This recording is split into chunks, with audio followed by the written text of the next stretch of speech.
दोस्तों, आज हम आपके लिए जो कहानी लेकर आए हैं उस कहानी का शीर्षक है बेटी लो बहू दो। यह कहानी बहुत पुरानी है। यह कहानी एक छोटे से गांव की है जहां सामाजिक बंधनों और रीति रिवाजों की जकड़न में जीवन जीने वाले लोग रहते हैं। यह कहानी हमारे समाज के उस पहलू को उजागर करती है जिसमें बेटी और बहू के रूप में स्त्री की भूमिका और उससे जुड़े संघर्षों को दिखाया गया है। गांव का नाम था सूरजपुर।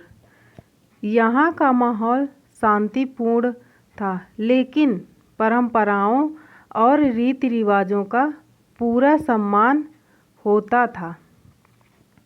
इस गांव के लोग बड़े सीधे साधे और सरल जीवन जीने वाले थे।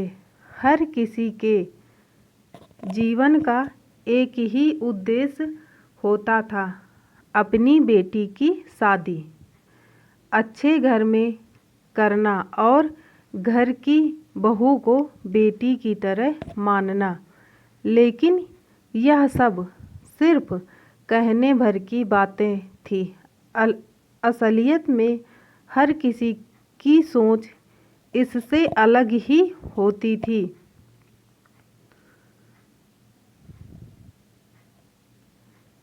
इस गांव में रामलाल का परिवार भी रहता था। रामलाल गांव के सबसे प्रतिष्ठित और संपन्न किसान थे। उनकी एक ही संतान थी, बेटी गंगा। गंगा बचपन से ही बहुत होशियार और समझदार थी। उसके संस्कार इतने अच्छे थे कि पूरा गांव उसकी तारीफ करता था। लेकिन रामलाल की एक चिंता थी कि गंगा की शादी किसी अच्छे घर में हो ताकि उसका भविष्य सुरक्षित हो जाए। गंगा पढ़ने में बहुत तेज थी। उसे अपने माता पिता की इच्छाओं का पूरा आदर था, लेकिन उसकी अपनी भी कुछ ख्वाहिशें थीं। वह डॉक्टर बनकर समाज की सेवा करना चाहती थी, परंतु गांव की सोच ऐसी थी कि बेटियां का ज़्यादा पढ़ना लिखना अच्छा नहीं माना जाता था। लोगों का मानना था कि ज़्यादा पढ़ी लिखी लड़कियां घर की जिम्मेदारियां नहीं निभा पाती।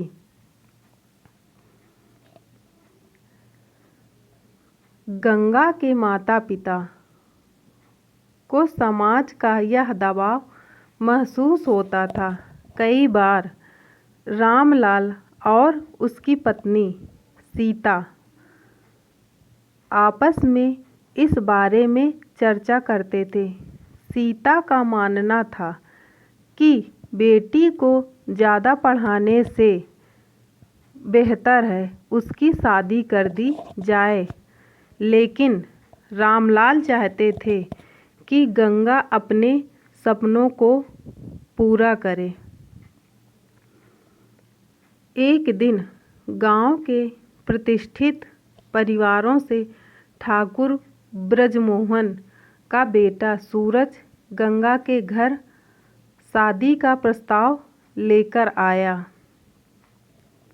सूरज पढ़ा लिखा और सभ्य था, लेकिन वह पारंपरिक विचारों का समर्थक था।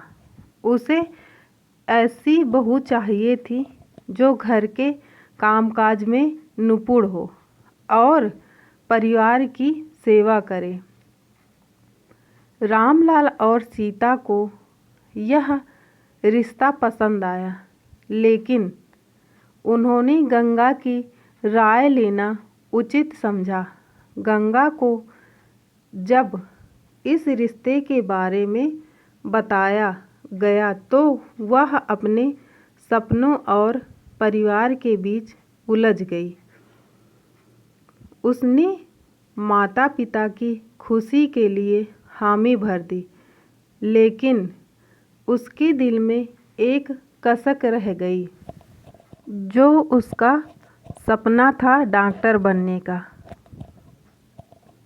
गंगा की शादी धूमधाम से हो गई। सूरजपुर के लोग इस शादी को देखकर बहुत खुश हुए। गंगा अब सूरज की पत्नी और ब्रजमोहन के घर की बहू बन गई। शुरू में सब कुछ ठीक चला। गंगा ने अपने नए घर को बहुत अच्छे से अपनाया और सभी का दिल जीत लिया, लेकिन धीरे धीरे सूरज और उसके परिवार का असली रूप सामने आने लगा। सूरज और उसके माता पिता चाहते थे कि गंगा सिर्फ घर के कामों में लगी रहे। उन्होंने उसकी शिक्षा और उसके डॉक्टर बनने के सपने को समर्थन नहीं दिया। गांव को अब समझ में आ गया था कि उसकी जिंदगी का असली संघर्ष अब शुरू हुआ है। गंगा ने घर के काम काज में पूरी निपुणता दिखाई।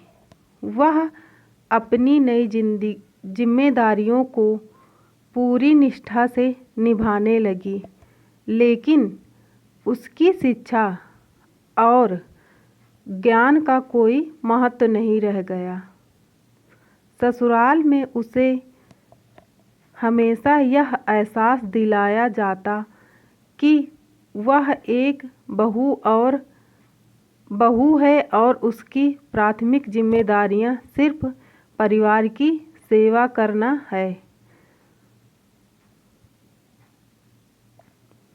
इस बीच सूरज के माता पिता ने सूरज के लिए एक और लड़की देखने की सोची। उनका मानना था कि गंगा से कोई संतान न होने की वजह से घर का वंश आगे नहीं बढ़ सकता, लेकिन यह बात गंगा को बहुत बुरी लगी। उसे समझ नहीं आया कि उसके अच्छे व्यवहार और त्याग का कोई महत्व क्यों नहीं। गंगा ने ठान लिया कि वह अपने सपनों को यूं ही नहीं छोड़ सकती। उसने अपने ससुराल वालों के खिलाफ खड़ा होना शुरू किया। उसने डॉक्टर बनने की अपनी पढ़ाई जारी रखने का निर्णय लिया। सूरज और उसके परिवार ने गंगा को रोकने की कोशिश की, लेकिन गंगा अपने इरादों पर अडिग रही।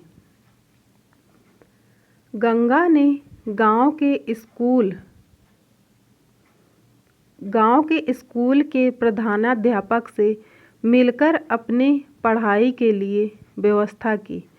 उसने घर के काम-काज के साथ-साथ अपनी पढ़ाई को भी समय देना शुरू कर दिया।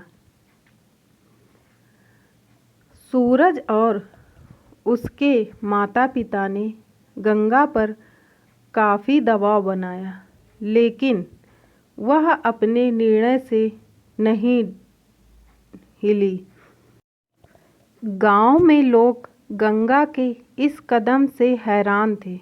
कई लोगों ने उसका समर्थन किया तो कईयों ने आलोचना, लेकिन गंगा ने सबकी परवाह किए बिना अपने रास्ते पर आगे बढ़ती रही। उसके इस संघर्ष ने गांव की दूसरी लड़कियों को भी प्रेरित किया। कई परिवार अब अपनी बेटियों को पढ़ाने के लिए प्रोत्साहित करने लगे। गंगा की कड़ी मेहनत रंग लाई। उसने मेडिकल प्रवेश परीक्षा उत्तीर्ण की और डॉक्टर बनने की राह पर आगे बढ़ने लगी। सूरज ने भी गंगा के इस जिद और उसकी सफलता को देखा और धीरे धीरे उसकी सोच में बदलाव आने लगा।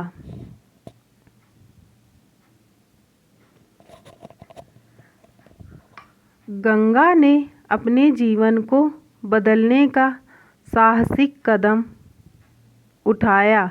उसने अपनी ससुराल में खुद को सिर्फ एक बहू के रूप में सीमित नहीं किया, बल्कि अपने सपनों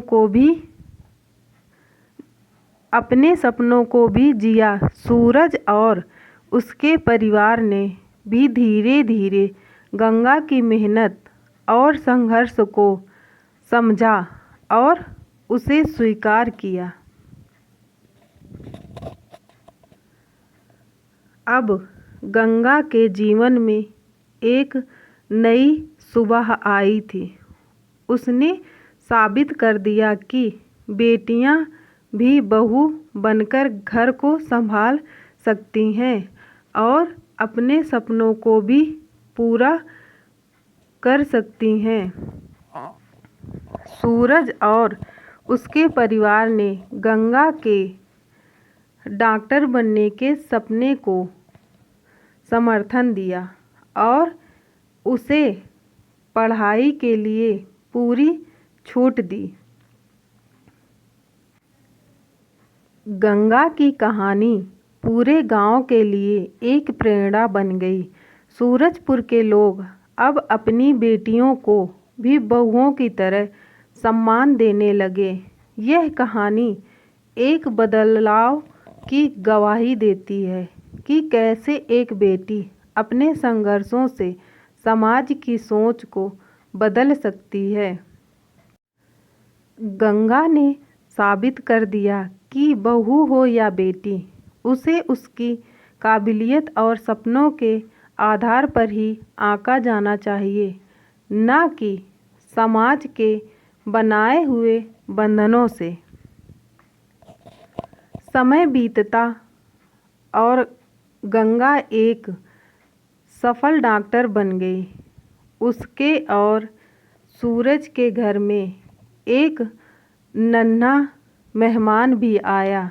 सूरज और उसके परिवार ने गंगा की हर खुशी में साथ दिया। अब उसके घर में न सिर्फ खुशहाली थी, बल्कि एक नई सोच और नए सपने भी थे। इस कहानी से यही संदेश मिलता है कि बेटियों को भी अपने सपनों को जीने का पूरा अधिकार है। बेटी लो, बहू दो, लेकिन उसे इंसान की तरह सम्मान दो। दोस्तों, अगर आपको मेरी यह कहानी पसंद आई हो तो मेरी वीडियो को लाइक कीजिए, चैनल को सब्सक्राइब कीजिए और कमेंट करके ज़रूर बताइएगा कि यह कहानी आपको कैसी लगी, ताकि ऐसी ही वीडियो रोज़ाना हम आपके लिए लाते रहें। धन्यवाद।